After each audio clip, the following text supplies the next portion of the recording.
Let us place ourselves to the loving presence of God. In the name of the Father, and of the Son, and of the Holy Spirit. Amen. Let us pray. Eternal Parent God, Creator of all things, Source of every good and perfect gift, you made us and you sustain us. We depend on you. We praise you, O God, for the gift of life. We thank you for making us able to think about life meaning and purposes. And most especially, dear Lord, we do glorify for you. We do glorify for the love you have created in us. We also give you thanks, dear God, for calling Cheryl and Mary Grace to be joined to one another in love. May your Holy Spirit empower them to perform and keep the solemn covenant they're about to make, and keep them ever growing in love for one another and for you. We ask this in the name of Jesus Christ, in union with the Holy Spirit, one God, forever and ever. Amen. Yan, ito naman ako, konting sermon lang naman sa inyo. Actually, hindi naman, homily lang naman. Ayoko naman sermon, para kung sinesermon ako kahit pinapagalitan. There are many reasons why people marry, but I'll give you 3 reasons why people marry. The first reason is that you want to bind together, di ba? In all religions, there are forms or rituals of a wedding. In this case, sa atin, sa LGBTS Christian Church, we call it the rite of holy union. Although hindi pa legal sa atin, kasi wala pa tayong marriage equality law, hindi naman siya illegal or bawal kasi we're protected by freedom of religion. Yun nga, however, kahit hindi pa siya legal, yung ibang couple nagagamit nila yung certificate of holy union sa mga bansang merong marriage equality, no, like US, Canada, Australia, New Zealand, sa Europe, no, as evidence of relationship. Sa atin, kahit hindi pa legal, yung iba naman nagagamit nila sa insurance and sa banks, no? But other than that, hindi pa mapapalitan ng apelido. The second reason why people marry actually is to present to everybody, no? Kaya minsan nag-invite kayo ng mga bisita sa kasal, papakainin nyo sila, mga ganon. Kasi nga, pinapresent nyo sila sa kanila. Pero may mga kasal talaga na very private, pwede naman yun. Kasi actually ako, as your officiating minister, is automatic witness sa pagmamahalan ninyo. But actually, legends will tell us that the first union was done in front of a son of a 2-person at doon sila nagsumpaan. Kaya nga, importante yung sumpaan yung inyong sumpa, no? Kasi susumpain nyo ng isa't isa, wag naman, di ba? Magsusumpaan lang, no? At yun ay pangahawakan nyo yun, no? Dahil pangatlo, ito na yung reason. Humingi kayo ng basbas mula sa may kapa, di ba? Ultimately, yun naman talaga ang gusto ng couple, no? Basbasan yung relationship. Kasi ito rin tawag natin the rite of passage, no? From girlfriend, kasal, and then family, no? Kaya dapat siya, Grace, no? 10 agad ang anak, ha? Kung may batik-batik dyan, bigyan niyo akong 2, ha? But with or without anak kayo ay family, tandaan niyo yan siya and Grace, no? Well, traditionally, ang family dinidefine nila as nanay, tatay, anak, di ba? E paano kung halimbawa yung isang couple nagpakasal tapos hindi nabiyayaan ng anak, no? Hindi ba sila pwedeng tawagin family? Family pa rin naman yung kahit walang anak. Or single parent, family pa rin yun. Kaya family. What makes a family a family? Love makes a family. Ang tunay na nagbubuklod ng pamilya, pag-ibig, pagmamahal. Grace and Shea, I will not give you a false hope that after this you will have happy ever after life, ha? I will not give you that false hope. Pang Disney lang yon, no? But I'll give you this truth. There will be ups and downs of the relationship. There are people who will misjudge you. Daming judgmental sa mundo. There are people who will destroy you, no? Lalo na pag nakita kayong masaya, naku, sasabihin nila, ay, walang forever sa inyo, mga ganon. Hanggang ngayon, may nakikita pa rin ako mga comment, walang forever. Dead maha, kung sila walang forever, kayo may forever. Kung sila walang forever, kayo may lifetime. It's the decision that we made. There is no such thing as perfect relationship, Grace and Shep. Wala naman talaga. But if you want to have a happy and contented relationship, work it out together. No? It takes 2 to tango, no? If you need to say sorry, no, and promise not to do it again, hindi naman. Alam mo kung bakit minsan nag-aaway ang couple? Not because you hate each other. The reason is miscommunication. And the worst is that nagpapataasa sila, nagyayabangan sila kung sinong tama sa kanila. Oo nga, tama yung isa, nasira naman yung relationship mo. Diba? Diba? It's okay to be kind than to be right. Tandaan niyo yan. It's okay to be kind. Say sorry kung ano. Kung tapusin niyo na yung away ninyo. Mag-sorry ka na, gano'n.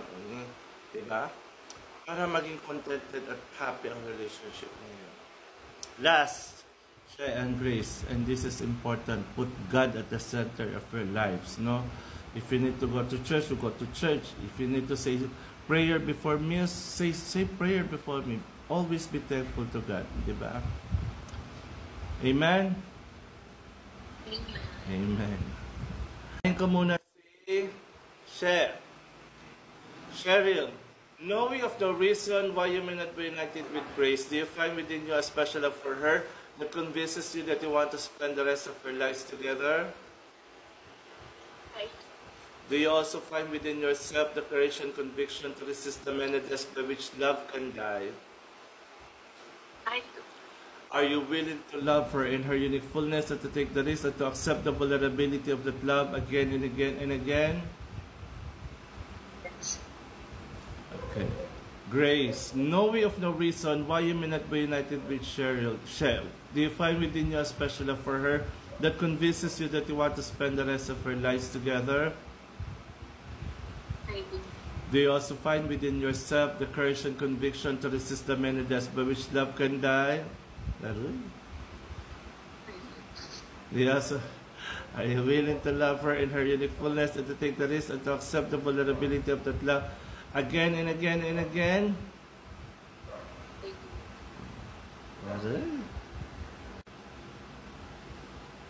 Today, I still can't believe that this would happen to me. I've always dreamed of getting married.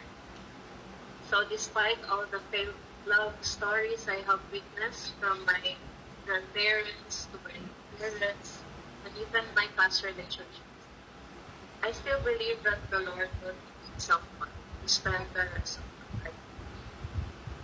He gave me the most unexpected, yet the most. You came when I'm at my lowest, when someone was taken away from me.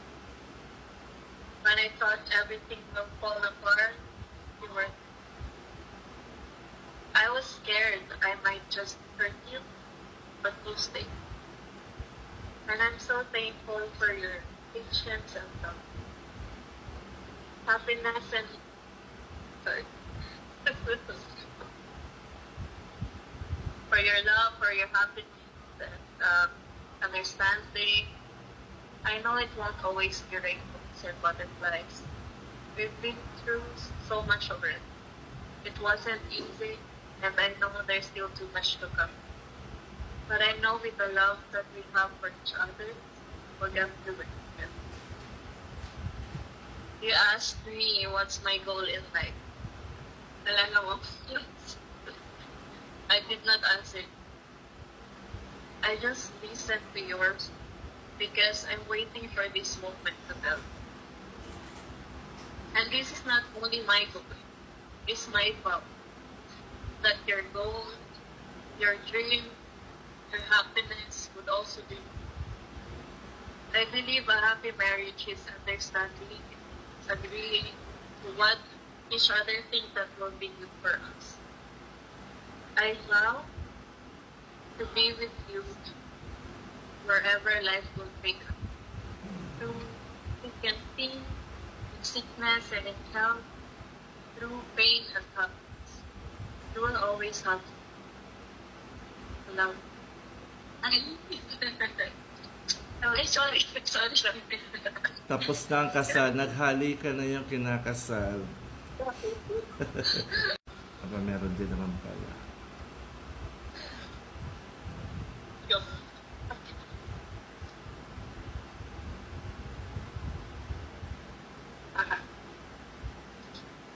I share this. Thank you, my beautiful Radha, to my wedded wife.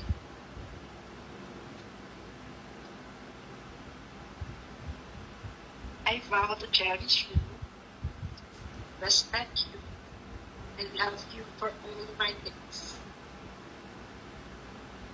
As I stand here today, I am filled with gratitude for you.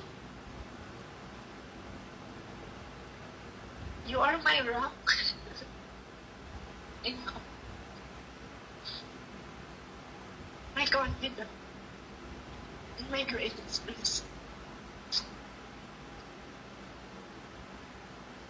I never expect na darating ka sa buhay ko.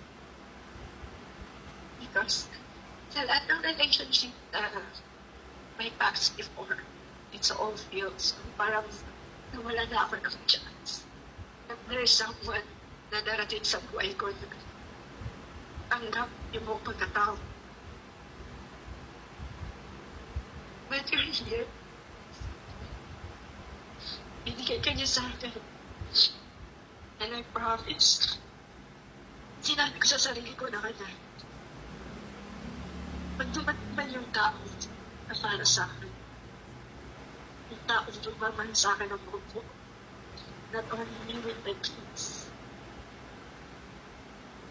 Sabi ko sa sarili ko talaga, nagawin ko yung lahat, aalagaan kita.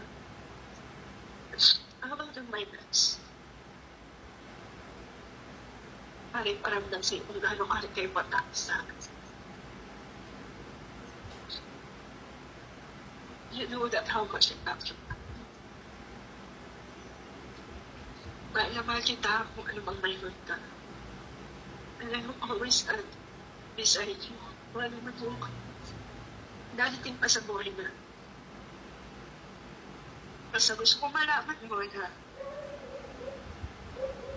hindi mo na mga bagay yung priority natin. Wala na. Hindi pa iba. Kundi ma-reach lang yung goal na gusto natin sa I love you so much. Oh. Okay lang.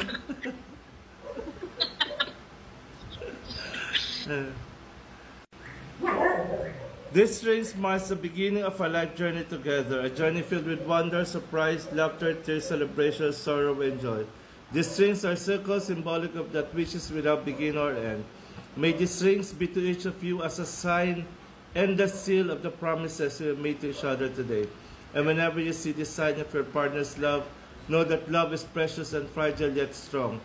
And whenever you see these rings, remember all that you have pledged today. Unahin ko muna si She. She, ikaw muna mauna. Lagay mo sa dulo ng palisingsingan ni Grace. Huwag mo muna ipapasok. Repeat after me. With this ring, I offer you my love, I offer you my love, my loyalty and faith, my loyalty and faith, that in all changing circumstances in life, we shall always live together in love. Together in love. Amen. Pasok mo na, dahan-dahan, huwag mong bibiglain. Okay, She. Ay, Grace, ikaw naman kay She. Repeat after me. Receive and wear this ring. Receive and wear this ring. As a sign of the covenant. As a sign of the covenant. We have made here today. In the sight of God. And in the presence of this church. And in the presence of this church. Amen. Biglain mo na.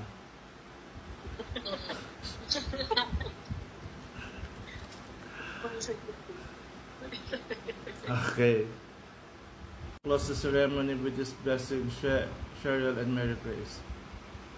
Now you will feel no rain, for each of you will be sheltered to the other.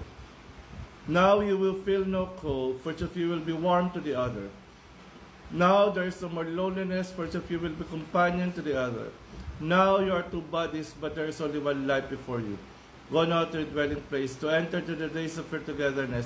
And may your days be good and long upon the earth. In the name of the Father, and of the Son, and of the Holy Spirit. Amen and amen. Pronouncement, by the power vested in me by the LGBTS Christian Church in the Philippines, I now pronounce you partners in life. You may now kiss each other again. Ayan. Mabuhay ang bagong kasal. Aroy.